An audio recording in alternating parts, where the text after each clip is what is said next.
Hello guys, myself Abhishek Kumar Shah, currently pursuing BTech third year in Computer Science from IIIT Sonipat. So as Mridul has already told you about this series, this is the first video and I am here to tell you about the series. So basically इस series में आपको ऐसे लोग question solve करा रहे होंगे जो अभी आईआईटी, एनआईटी, ट्रिपल आईटी या कोई अच्छे गवर्नमेंट मेडिकल कॉलेज में पढ़ रहे हैं और जिन्होंने अपना जेई और नीट 2020, 21, 22 में दिया है। तो इन्हें मतलब किस टाइप के क्वेश्चन गिर रहे हैं उनका ज़्यादा एक्सपीरियंस है। तो हम इस सीरीज़ में आपको इनऑर्गेनिक, ऑर्गेनिक और बायोलॉजी में आपको पहले कुछ ऐसे पॉइंट्स एंड ट्रिक्स रिवाइज करवाएंगे और उसके बाद चैप्टर के अंदर से आपसे क्वेश्चन लेंगे। और जहाँ तक की बात रही क्वेश्चन सॉल्व करने वाले सब्जेक्ट जैसे कि मैथ, फिजिक्स और फिजिकल केमिस्ट्री की, तो उसमें हम 10-15 क्वेश्चंस की एक ऐसे सेट बनाएंगे जहाँ से आपकी maximum formulas and maximum concepts आपकी क्लियर हो जाए। सो ये सीरीज़ बहुत लंबी होने वाली है और वीडियोस भी लंबे होंगे। So try to be patient and all the best and over to Gaurav sir for the first chapter periodic properties. Hello everyone, welcome to Edugal. Myself Gaurav Kumar, founder of Edugal. हम इनऑर्गेनिक से स्टार्ट करने जा रहे हैं और इनऑर्गेनिक में आपको बता दिया अभिषेक ने कि इनऑर्गेनिक में पहले हम कुछ पॉइंट्स रिवाइज करेंगे, उसके बाद क्वेश्चंस करेंगे और पीरियोडिक प्रॉपर्टी से स्टार्ट करेंगे। तो इसमें सबसे पहले कैसे सारे एलिमेंट्स को मेमोराइज किया जाए उसको देखते हैं। तो सबसे पहले अल्कैली मेटल्स, इसका सभी को पता रहता है, लीना की रब से फरियाद, LINAKRBCSFR। Then alkaline earth metals, बेटा मांगे कार स्कूटर बाप राजी। Boron family, Bal Ganga Indian Tilak. Carbon family, कैसी गीत सुनाओ प्यारे Ballabh. Then nitrogen family, New Zealand Pakistan Australia सब भिखारी। ऑक्सीजन फैमिली, ओ स्टाइल से टिपो। उसके बाद halogen, FCl BrI80। Noble gas, helium, neon, argon, krypton, xenon, radon. अब देखिए जो इम्पोर्टेंट है डी ब्लॉक का, जो बहुत कम ही को पता रहता है और स्टार्टिंग में 11th के स्टार्टिंग में तो बहुत कम लोगों को। तो इसका है 3D सीरीज, मतलब जो 21 से 30 है, स्कूटी, वैन, कार में फेको निकेल कॉपर जिंक। स्कूटी मतलब SC, scandium, TI titanium, vanadium, CR, MN, FE, CO, NI, CU, ZN। Then 4D series, यार जरूरी नहीं मोहब्बत तेरी रुलाती रहे पंडित अगर कह दे, मतलब YZR NB MO TC RU RNPD AGCD। Then 5D series, ला हफ्ता वरना रोज इधर पीटूंगा और हराऊंगा, मतलब LAHFTAW मतलब टंगस्टन REOSIRPTAUHG। उसके बाद आगे बढ़ते हैं। उसके बाद आता है इफेक्टिव न्यूक्लियर चार्ज। तो इफेक्टिव न्यूक्लियर चार्ज मतलब जेड स्टार होता है। जेड स्टार का वैल्यू क्या होता है, जेड माइनस सिग्मा। तो जेड स्टार क्या होगा मेरा, effective nuclear charge. Effective nuclear charge, Z क्या हुआ, एटॉमिक नंबर, और सिग्मा क्या हुआ, स्क्रीनिंग कांस्टेंट। तो इस सिग्मा निकाल लेंगे तो हमको जेड स्टार मिल जाएगा, क्योंकि हमको एटॉमिक नंबर पता रहता है। तो सिग्मा निकालने का क्या फॉर्मूला है, 0.53 इंटू जिस सेल पे के इलेक्ट्रॉन पे टेस्ट कर रहे हैं और जिस इलेक्ट्रॉन पे टेस्ट कर रहे हैं उस वो इलेक्ट्रॉन हटा के उस सेल में जितना भी इलेक्ट्रॉन बचा है उसको 0.35 से मल्टीप्लाई करो, प्लस उसके एक कम सेल मतलब N-1 सेल में जितना इलेक्ट्रॉन है उसको 0.85 से मल्टीप्लाई करो और बचा हुआ इनर सेल को। तो इसको हम समझते हैं एक एग्जाम्पल के माध्यम से। एग्जाम्पल है Cr24। तो इसका इलेक्ट्रॉनिक कन्फिग्रेशन लिखो, 1s2 2s2 2p6 3s2 3p6 4s1 3d5 exceptional case. तो देखिए इसका हम सिग्मा अब निकालते हैं। तो हमको किस पे निकालना है, 4s इलेक्ट्रॉन पे। तो 4 यहाँ आउटरमोस्ट सेल के का n क्या है, 4 है। तो 4s में कितना इलेक्ट्रॉन है, 4 में कितना इलेक्ट्रॉन है, 1 है। लेकिन ये टेस्ट इलेक्ट्रॉन हुआ तो इसको हटा देंगे क्योंकि टेस्ट को एक्सक्लूड करना है।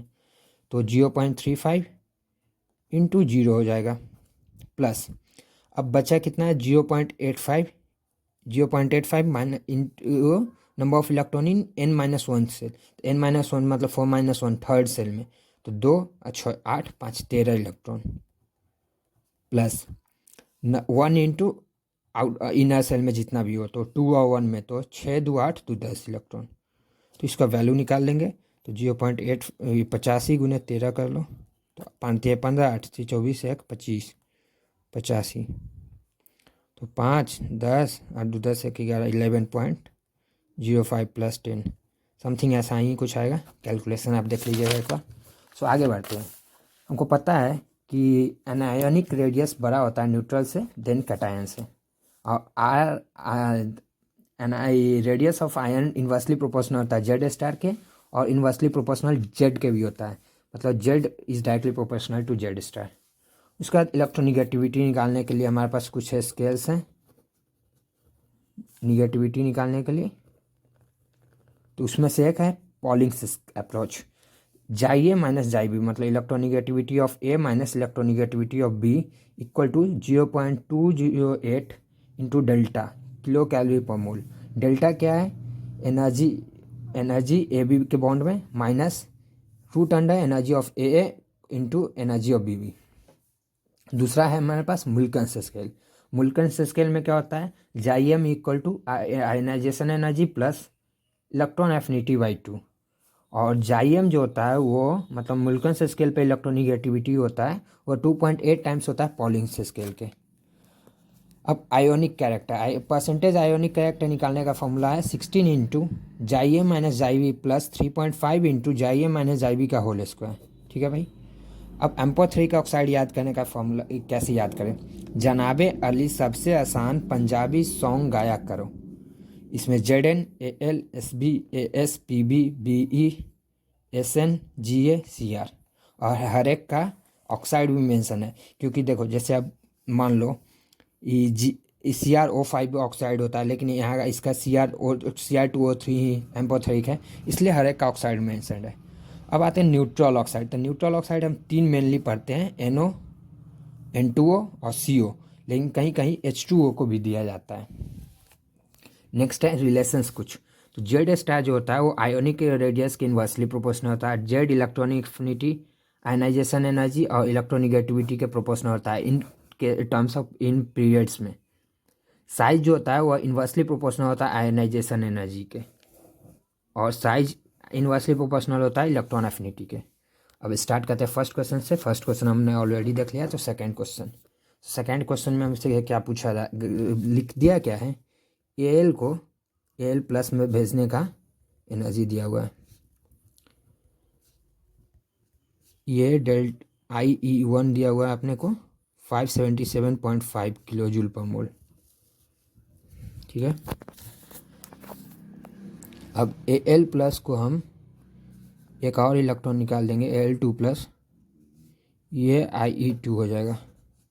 फिर Al2 प्लस को एक और हटा देंगे तो Al3 plus plus 3 electron IE3 हो जाएगा। ठीक है। अब हमको दिया क्या है, Al3 प्लस प्लस 3 इलेक्ट्रॉन, इसका वैल्यू दिया हुआ है delta H 5140 kilo joule per मोल। तो हमको हेस लॉ से पता है, या बॉर्न हैवर साइकिल इसमें थर्मोडायनेमिक्स के हेस लॉ या बॉर्न हैवर साइकिल इस चैप्टर के, कि ये जो होगा ये ऑल IE का सम होगा। तो 5140 equal to 577.5 plus IE2 plus IE3। अब हमको कुछ एक और चीज़ दिया, ratio of second ionisation energy to third ionisation energy 2/3, मतलब IE2 बाई IE3 इज 2/3। तो IE2 को हम लिख सकते हैं 2/3 ऑफ IE3, या IE3 को हम लिख सकते हैं 3/2 ऑफ IE2, मतलब 1.5 IE2। इस वैल्यू को यहाँ पुट कीजिए और आप निकाल सकते हैं, IE2 निकाल से जाएगा, इससे IE3 भी निकल जाएगा। आंसर यहाँ पर आपको मिला है, आप क्रॉस चेक कर सकते हैं। नेक्स्ट क्वेश्चन है, how much quantity of energy in kilo joule will be required to convert all sodium atoms into sodium ion present in इतना mg of its vapor। ठीक है। आयनाइजेशन पोटेंशियल दिया हुआ है सोडियम का। तो आयनाइजेशन एनर्जी क्या होता है, energy amount of energy required to remove 1 electron from isolated gas atom दिया हुआ है यहाँ पे आपको। सो देखो मोल्स पहले निकाल देते हैं। Moles of Na in 3.45 mg।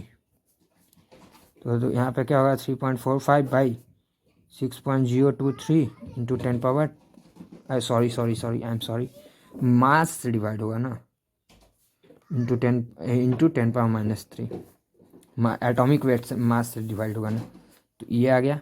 अब देखो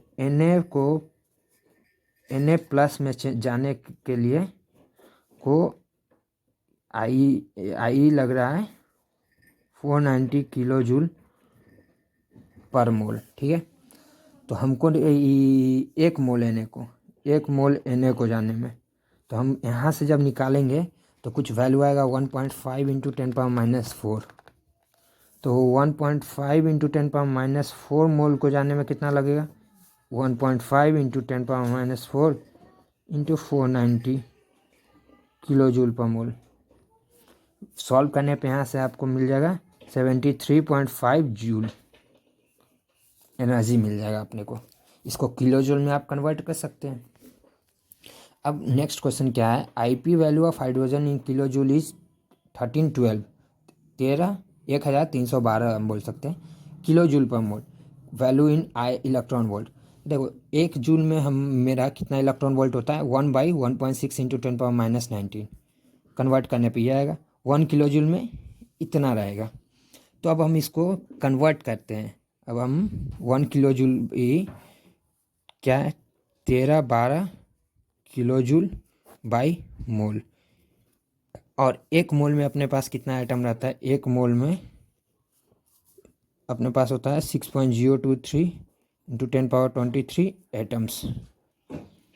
तो यहाँ पे क्या हो जाएगा 1312 into this value 6.25 into 10 power 21 electron volt divided by 6.023 into 10 power 23 atoms. तो इसको सॉल्व करने पे जो वैल्यू आएगा वो आपका आंसर होगा। ये around 13.6 electron volt per atom आएगा, ठीक है भाई। नेक्स्ट क्वेश्चन है, if electron affinity of chlorine is 350 kilo joule per mole then what amount of energy liberated to convert इतना gram of chlorine to ions completely, ठीक है। ये अपना क्वेश्चन है। तो नंबर ऑफ एटम निकाल लो। Number of atom present in 35.5 gram में कितना होता है Na एटम्स होता है, मतलब 6.023 इंटू 10 पावर 23 एटम्स होता है। तो number of atoms present in 1.775 ग्राम तो हो जाएगा 6.023 into 10 power 23 into 1.775 divided by इसका मास, इतना आइटम्स हो गया, ठीक है। और हमको ये क्या Cl को Cl माइनस में भेजने, मतलब एक Cl के एटम को इतना भेजने के लिए हमको जो इलेक्ट्रॉन एफिनिटी दिया हुआ है वो 350 किलो जूल पर मोल दिया हुआ है। तो हमको इतना एटम्स के लिए कितना लगेगा, मतलब इसको हम कुछ आई मान लेते हैं, लेट इट एज आई। तो आई को भेजने में कितना लगेगा, तो हमको लग जाएगा 6.023 into 10 power 23 into 1.775 divided by 35.5 into 350 by atoms को मोल्स को हटाने के लिए 0. इतना इंटू 10 पावर 23। कट करो इसको सॉल्व करने पे आपको वैल्यू कुछ आएगा 17.5 किलो जूल, ठीक है। नेक्स्ट क्वेश्चन नंबर 6 की तरफ बढ़ते हैं। 71st electron of an element X with Z equal to 71 interest in. तो 71st इलेक्ट्रॉन कैसे जाएगा, तो देखो पहले हम सबसे पहले इसमें कुछ पॉइंट्स देख लेते हैं। Helium, neon, argon, krypton, जेनन, रेडन। 2, 10, 18, 36, 54, ठीक है। ये first period, second, third, fourth, fifth, sixth, ठीक है।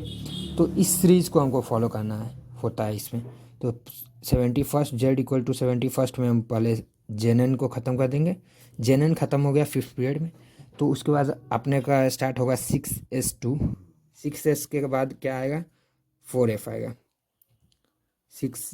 6s खत्म हुआ तो 4f 14, तो 54 2 56 4 60 10 70 5d1, तो लास्ट इलेक्ट्रॉन कहाँ गया 5d में।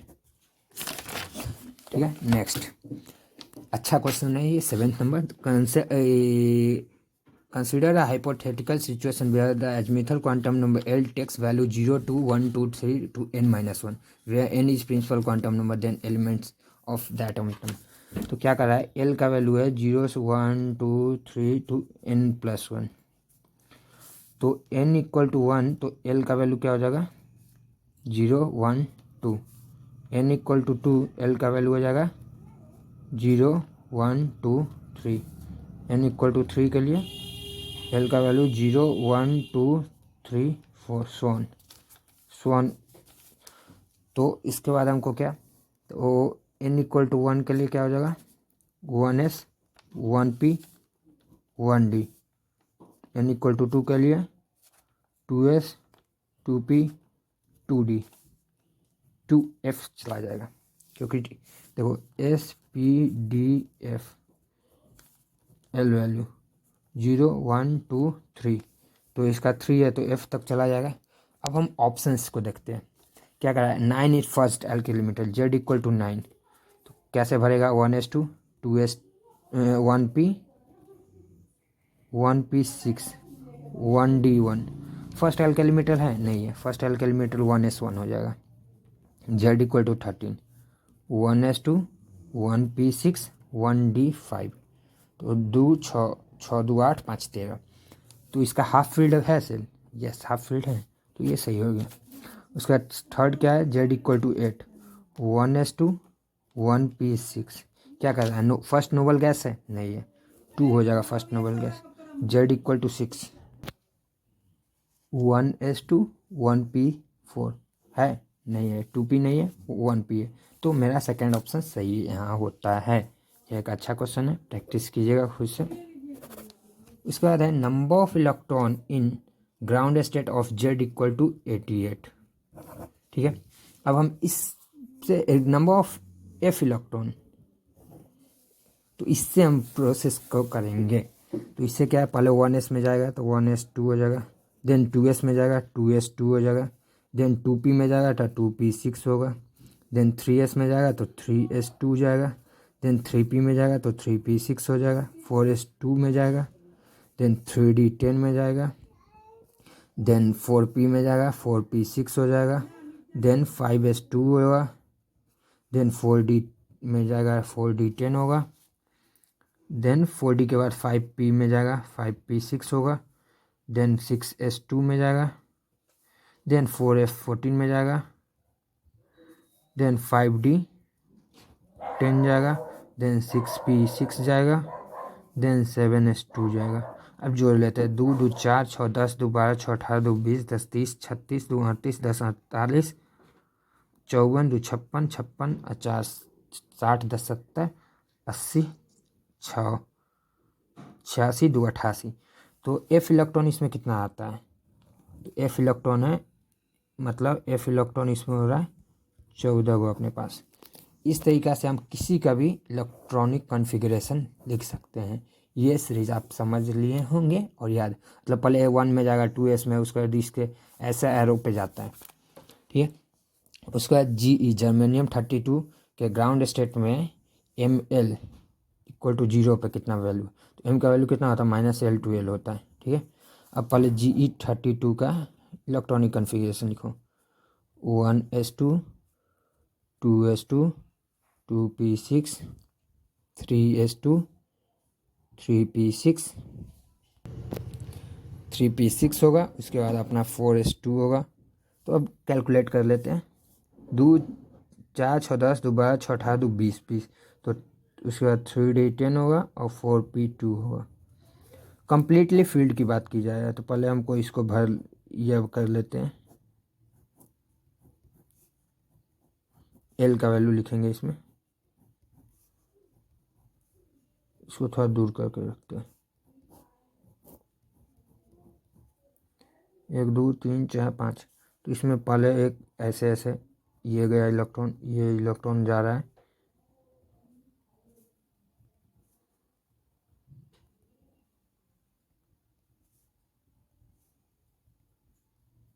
इलेक्ट्रॉन जा रहा है ऐसे ऐसे इलेक्ट्रॉन। तो इसमें देखो, इसमें एल का वैल्यू लिखो, तो इसमें 0 होगा, एस में है, फिर इसमें 0 होगा, पी है तो -1 0 1, यहाँ 0 -1 0 1 0 -2, डी है तो -2 -1 0 1 2। इसका बात नहीं कहेंगे क्योंकि फील्ड है नहीं, कम्प्लीटली फील्ड नहीं है। तो यहाँ पे अपने को क्या मिल रहा है कि एल जीरो कितना में है, तो 1 2 3 4 5 6 7। तो यहाँ पे x का वैल्यू जो हो गया वो 7 हो गया। So last question, order of mobility of alkali metals in aqueous solution. So देखो, मोबिलिटी मतलब फ्री मूवमेंट, फ्री के लिए, तो जिसका साइज ज़्यादा होगा, साइज ज़्यादा होगा उसका हाइड्रेशन एनर्जी कम होगा। जिसका हाइड्रेशन, देखो जिसका हाइड्रेशन एनर्जी कम होगा, जिसका मतलब सोडियम का बात किया जाए, लिथियम का बात किया जाए, तो इसका हाइड्रेशन एनर्जी क्या है, कम है। तो हाइड्रेशन एनर्जी कम है मतलब वो ये वाटर को एब्जॉर्ब करके बड़ा हो जाएगा, बड़ा हो जाएगा मतलब उसका ये उसको बड़ा हो जाएगा तो उसको घूमने में मतलब इधर उधर भागने में दिक्कत होगा। तो इसलिए जिसका साइज ज़्यादा होगा वो थोड़ा सा वाटर ऑब्जर्व करेगा तो उसको इधर उधर जाने में ज़्यादा आसान रहेगा। तो आर बी मतलब फोर्थ ऑप्शन। होप ये सारे 10 क्वेश्चन आपको हेल्प किया होगा। ये सारे अच्छे क्वेश्चन हैं और ये आप याद रखिएगा, ये ज़्यादा इम्पोर्टेंट है। ये सार रिमेंबर करने का तरीका, ये पॉइंट इफेक्टिव न्यूक्लियर चार्ज को देख लीजिएगा। ये क्वेश्चन प्रैक्टिस एक बार खुद से कर लीजिएगा डिफरेंट लेके। और इसमें से जो इम्पोर्टेंट क्वेश्चन है जो जेई में पूछ सकता है अगर लेवल बढ़ा दिया जाए पेपर का, तो एक क्वेश्चन आपका ये हो गया 3rd नंबर, एक 5th नंबर क्वेश्चन, और ये कुछ रिसेंट में आया हुआ क्वेश्चन है, ये भी आपसे पूछ सकता है। अच्छा क्वेश्चन है ये। आपको पीरियोडिक प्रॉपर्टी का एनसीईआरटी पढ़ लेने के बाद या आपके कॉलेज क्लास का नोट्स रिवाइज कर लेने के बाद आपको पीवाईक्यू कर लेना है। और पीवाईक्यू में आप रिसेंट ईयर का भी कर सकते हैं, लेकिन प्रेफर कीजिएगा कि रिसेंट ईयर में आप अगर 3 साल 4 साल का कर रहे हैं, अब टाइम कम है, तो रिसेंट ईयर में लास्ट 5 ईयर का कीजिए। और उसके बाद मतलब बाकी चीज पीवाईक्यू जो 2005 से पहले का है, बीच का 2005 से लेके बीच का जो 6 से लेके बीच का जो बचता है उसको आप स्किप कर सकते हैं। सो पढ़ने में मज़ा आया होगा। सीरीज को कम्प्लीटली फॉलो कीजिएगा। Thank you everyone, have a good day.